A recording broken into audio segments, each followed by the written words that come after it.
If you want, you can go ahead and stand up and we'll sing our La La La to start. Have a little fun.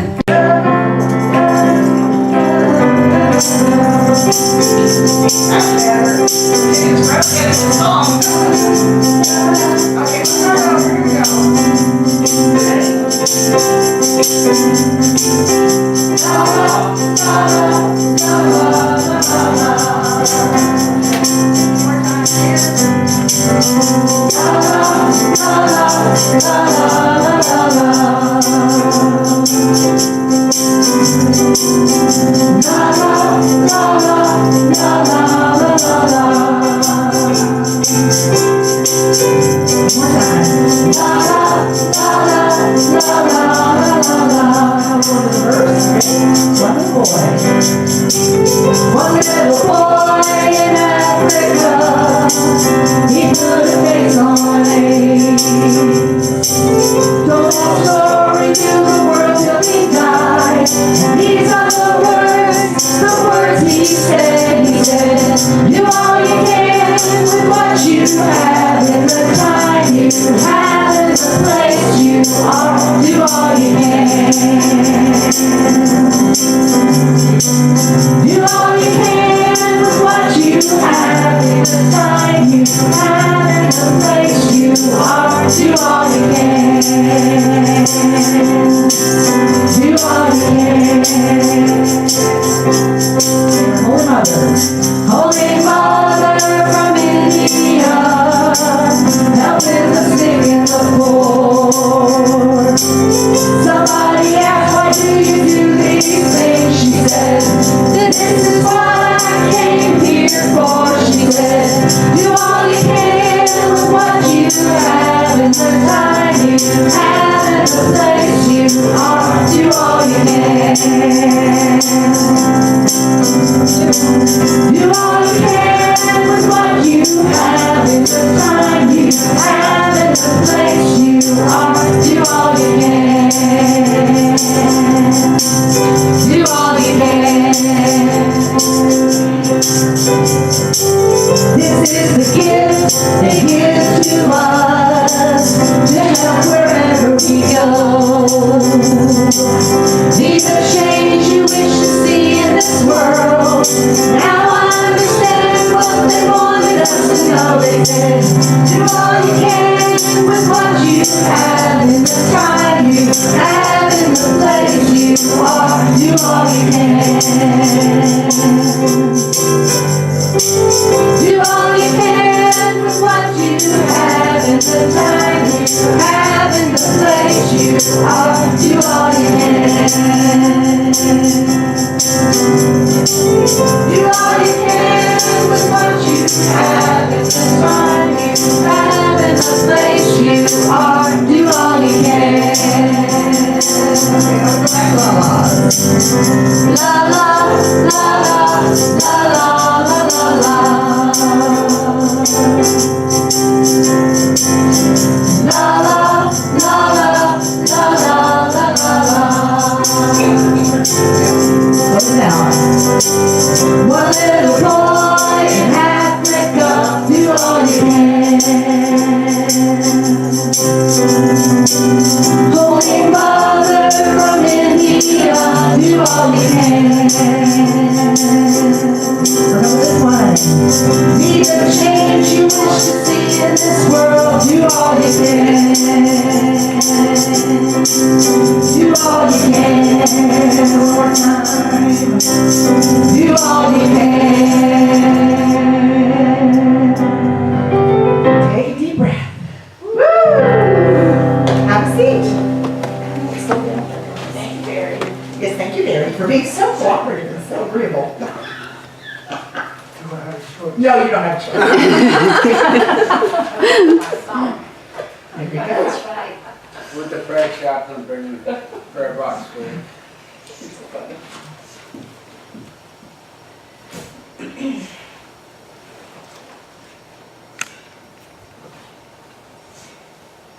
This prayer box contains the blessed prayer requests of our church family. We know already that the Father as I enter each one in just the right and perfect way, in the right and perfect time, and the right and perfect place. We then send these prayer requests on to Silent Unity, where they are prayed over for 30 days. They are put in the Silent Unity Chapel.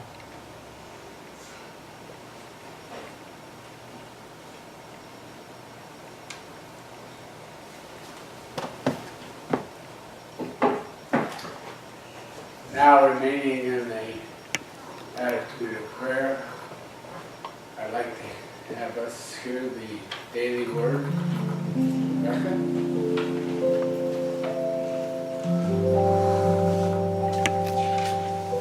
I have time enough to rest, work, pleasure, and prayer. And I'm going to adapt a little bit the words that come next, the first paragraph. At the end of a busy day, do I focus on appreciating what I have achieved? Or do I berate myself for the tasks I have yet to accomplish? And here's a little adaptation for any recovering workaholics in the crowd. Do I bless the rest I took? Or do I get angry at myself for not meditating and relaxing enough? The attitude in which I started my day had a great deal to do with the ensuing results. I create each day's experiences through the choices, large and small, that I make as the day unfolds. My storehouse of divine energy keeps me mentally focused. As I work, as I play, as I relax.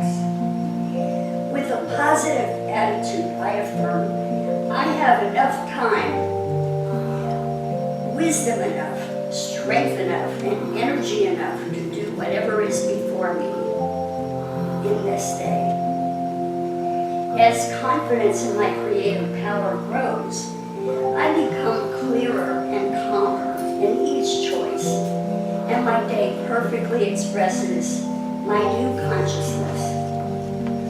And from Mark 1:15, the time is fulfilled, and the kingdom of God has come near, and God is inside. Continue in an attitude of prayer as we get ready to say the Lord's Prayer together. Our Father, who art in heaven, hallowed be thy name. Thy kingdom come, and thy will be done, on earth as it is in heaven. Give us this day our daily bread, and forgive us our debts, as we forgive our debtors. And lead us not into temptation, but deliver us from evil. For thine is the kingdom, and power, and glory, forever. Amen.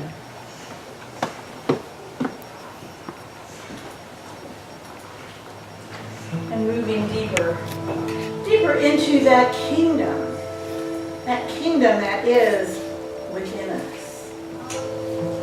Breathing into that inspiration, the kingdom of God, that place where that divine identity seems to be hidden sometimes within us. And in these moments of moving within, we become aware, this is who I am. Allow those words, I am. I am.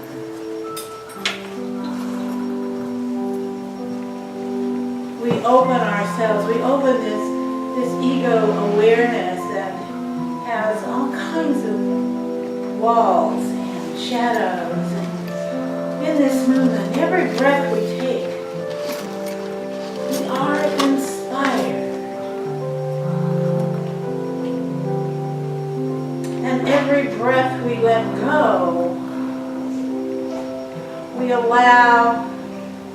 that which no longer serves us to depart.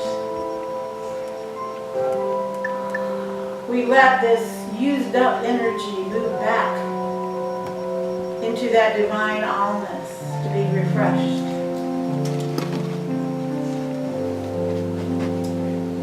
We give grateful thanks for that which we are ready to let go. We say thank you, you served me. You served me when I needed you, and now I no longer need you in this way. Thank you.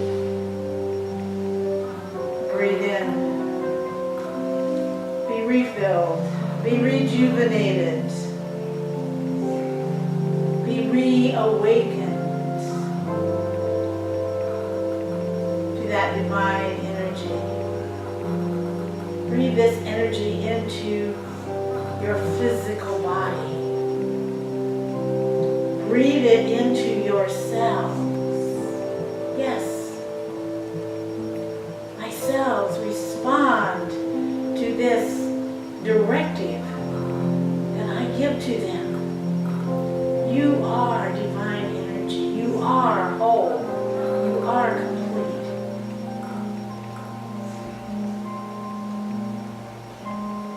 I breathe in and I send this divine directive to any of the issues and concerns that I have. You are one with one. Oh, my soul, you are one with one. Spirit, let us know our power, that divine power.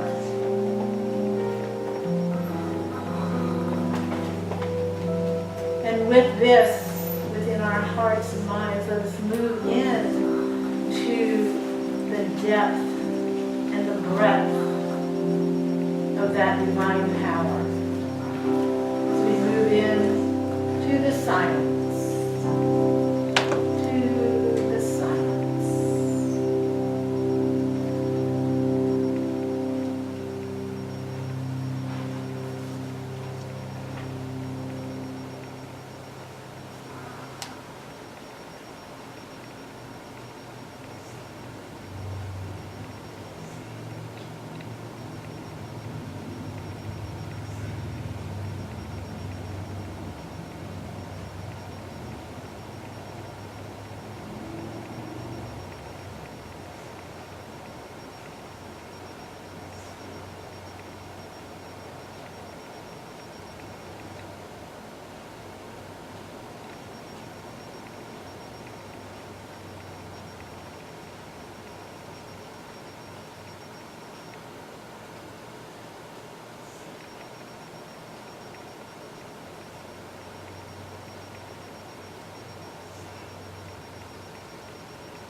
Gently bring yourself to the edge and open your heart, open any concerns. Just allow those concerns to float. Spirit, that divine intelligence within me, that divine intelligence that is the creator of all that is. Here, these. I am open. What is mine to do and what is mine to let go.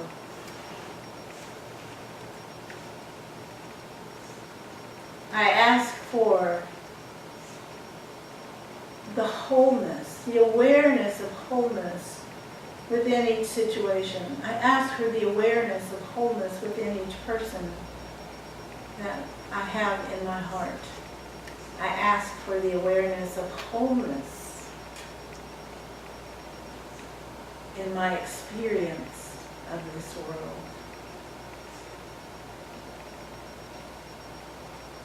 expand us, expand that awareness.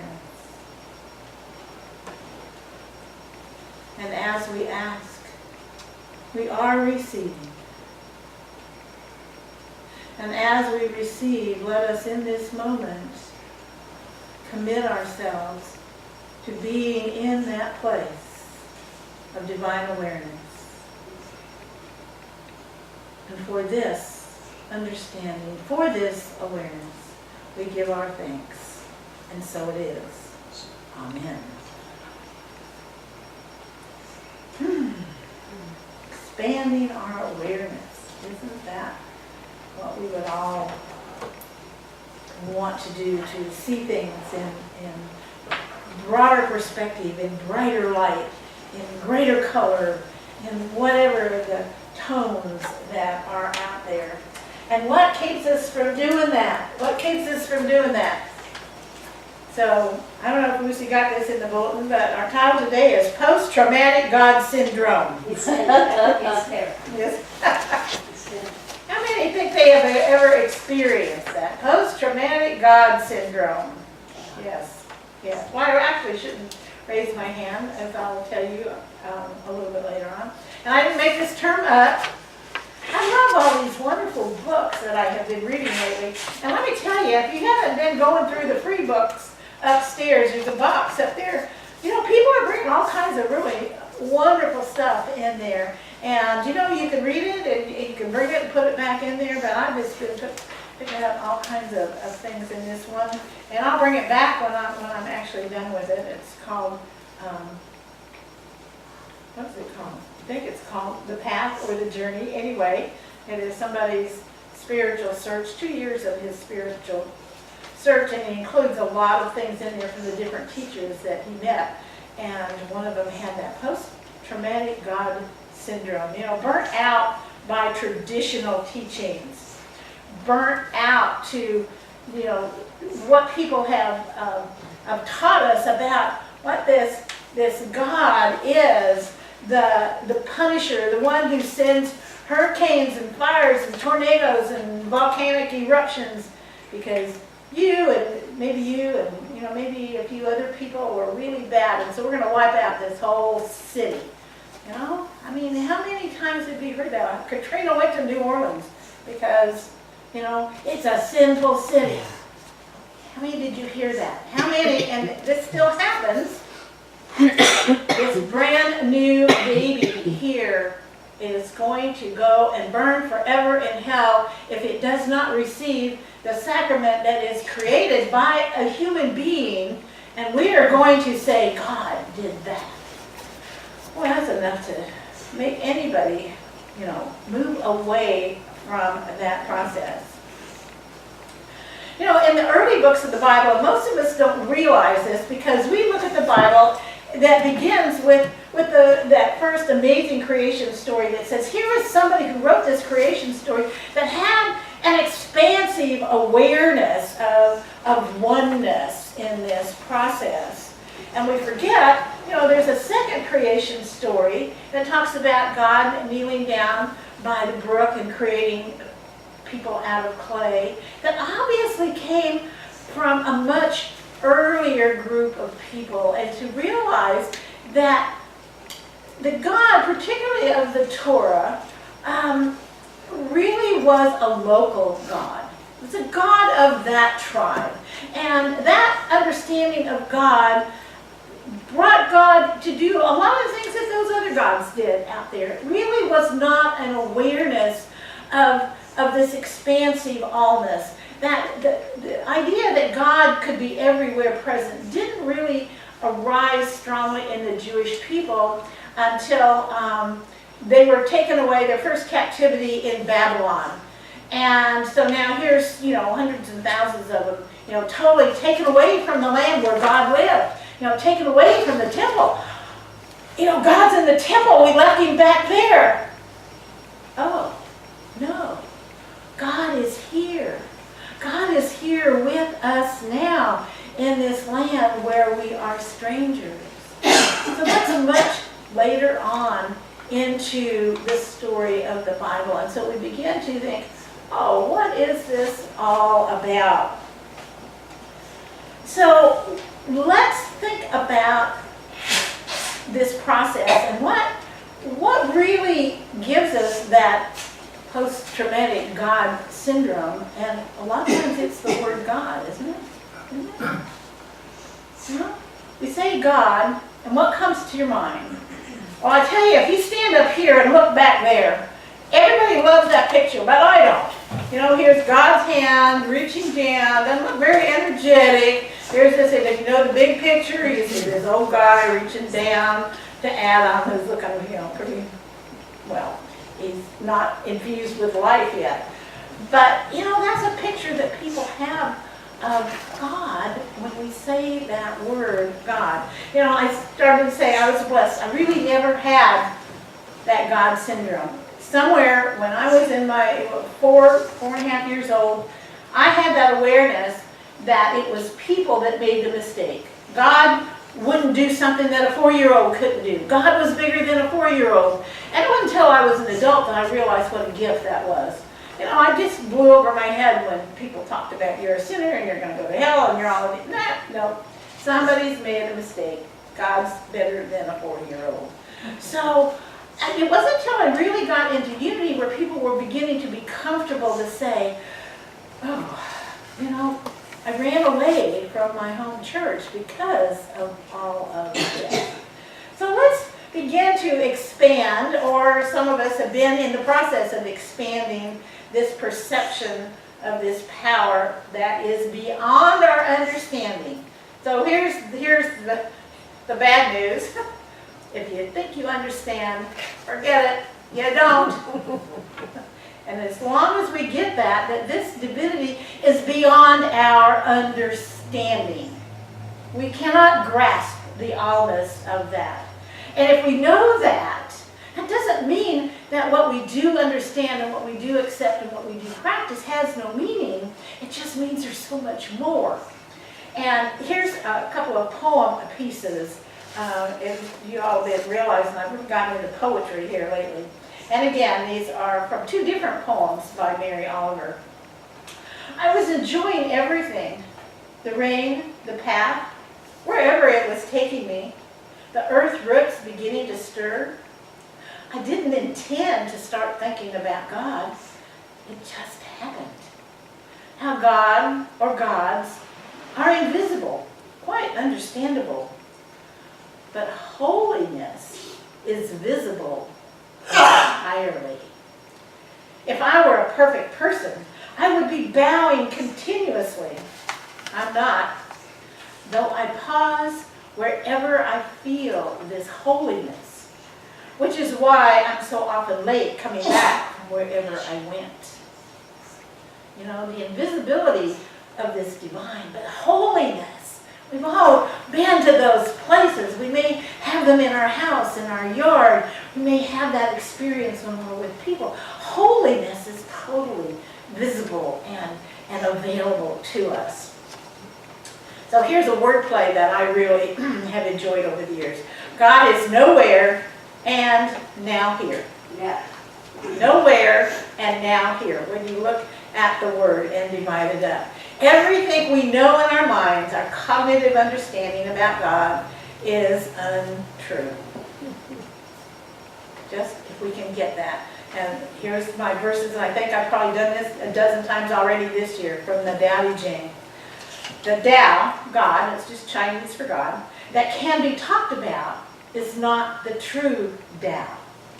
The name that can be named is not the eternal name. Again, you know, if we can begin to grasp that process. So our spiritual task is to let go of preconceptions. Let go of what we have been taught or what we have read, and open ourselves to a personal introduction of the allness. A personal introduction to that. Who knows what name you might come up with? Who knows what friendship you may develop? Are y'all ready? Are y'all ready? Am I willing? Am I willing to let go of everybody else's ideas and open myself to what is my perception? a Jewish rabbi by the name of Marcia Prager. There's a group, a renewal Jewish congregation, which sort of sounds like Unity for Jews in many ways.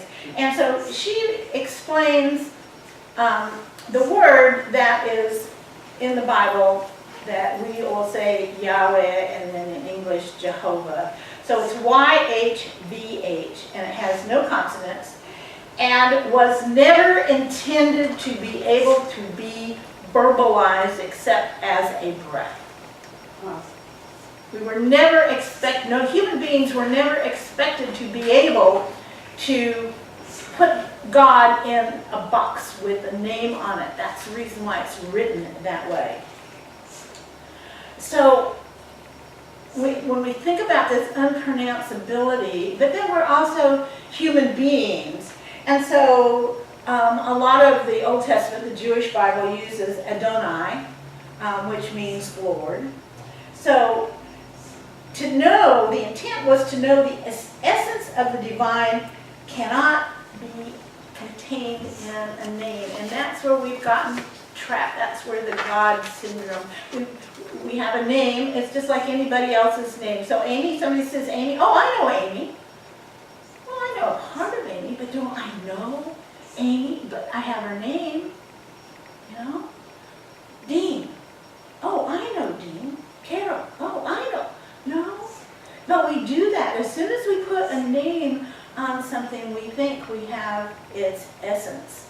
So the Bible has many names for, and I copied them all out, and I'm not going to read them all, but I am going to read some of them. So Advocate, Almighty, Alpha and Omega, Amen, Angel of the Lord, Anointed One, Bridegroom, Comforter, Dayspring, Daystar, Desire of the Nations, Emmanuel, Good Shepherd, I am, Life, Light of the World, Love, Morning Star, Physician, Rock, and on and on and on. All of these terms are used in the Bible by people who are describing those attributes, and they use that.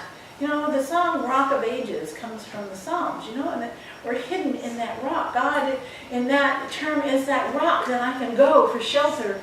You know, the Good Shepherd in the 23rd Psalm. You know, the shepherd that protects me and guides me and leads me. So all of these names come from a deep connection that is a personal experience of the writer, so that we can come from that place. The Quran talks about the 99 names of God, exactly the same kind of thing, all of these different aspects. Hinduism, you know, any of you that have seen pictures or been to the Hindu Cultural Center, and you go, oh my goodness, you know, look, that's really pretty ugly, or, you know, what? Well, think about it. Think about it. They're not trying to represent the divine. They are trying to represent a facet or a quality or something that brings forth that. You know, in Jewish tradition and in Muslim tradition, you know, the idea of a graven image is absolutely forbidden. You won't have a picture like that in a Jewish temple. You know, holy things, holy God or the prophets are not to have pictures exactly the same thing. I have a picture, oh, I know what God looks like. No, we all know what God looks like. He's an old guy with a beard, you know, sits on a throne, has a few thunderbolts, it looks kind of like Job up there. So if you don't have pictures, and so in the Hindu temples, they are not to be representations of, they are to be symbols. And so I recognize this symbol. So we begin to think about this process, this story. And when we think about God and the image of God, so I've got two little stories here. So one of them is two Jewish rabbis are discussing, what does the image of God look like? And the one says, well, you know, when Caesar says to put his face on a coin, all the coins come out identical. But when God puts his face on a coin, they are all unique. So that's just a little story. But here, this story I've also shared with you, but it also just fits so beautifully here. So when I was up doing chaplaincy training up there in at the VA hospital in Nashville. So one of the group that was there, we shared a lot of what was going on with us, both spiritually and personally, and in this process. And so he'd been he was a born again Christian, and for maybe about 7 years. So I mean, he's in his 40s. It was something that was still pretty new and powerful for him. But he talked about the year following being saved. And he did a lot of outdoor work, and he said on his lunch hour, he'd go out and he'd sit in the woods, and he would sit there and he'd say, "Oh God, just let me see you. I just want to see you," and to listen to him. Even telling the story, he really put himself, "I just want to see you." And so time goes on, and he's very active in his Sunday school. And he gets there one Sunday, and the minister meets him at the door and says, "Your Sunday school teacher is called in sick. Would you be willing to take the Sunday school class?" And the Sunday school class was kind of like what we do. They had some discussion, and it wasn't like he had to be this real knowledgeable person. So he said, "Yeah, sure, I'll do that." So he says he's sitting there, and I'm going to cry when I say this, I do. He says he's sitting there, and the class is going on, and he hears a voice in his ear and says, look over here, look over here." And he looks, and of course he sees somebody in the class. Look over here. And he looks, and he keeps looking. Look over here.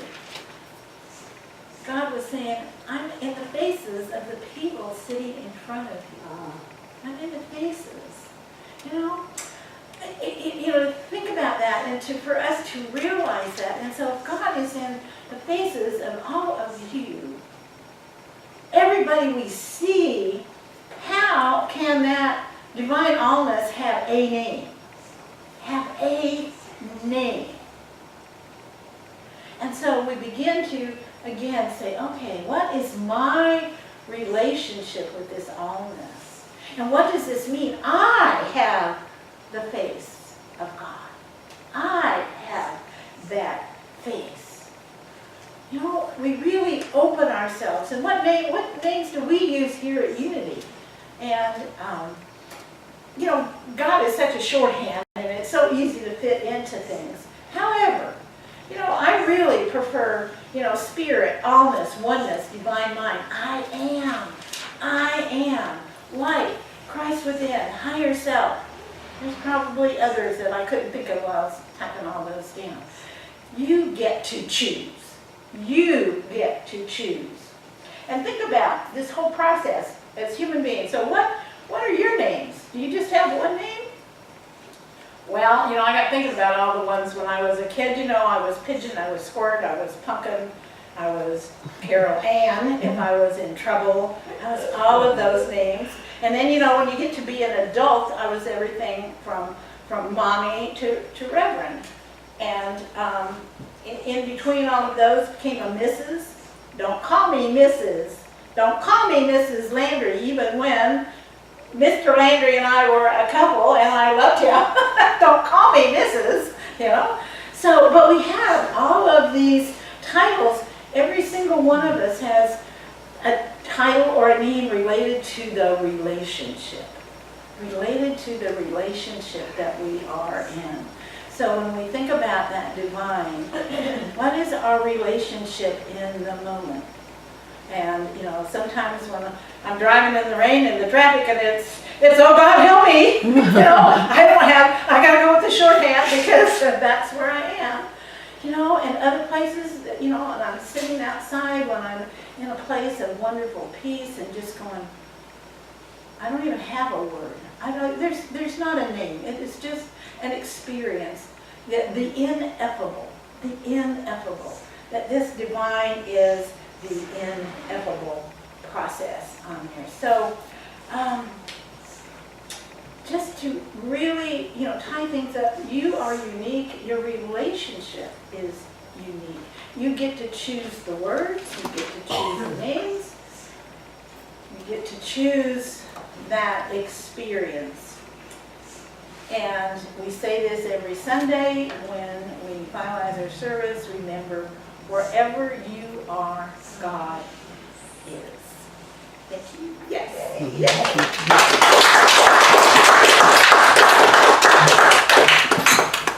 you so much, Carol. That was a beautiful message.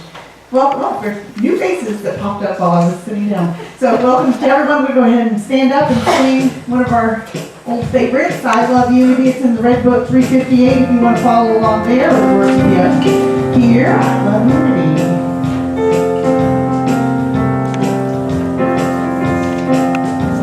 Here we go. Everybody is singing in unity. Everyone has got a melody.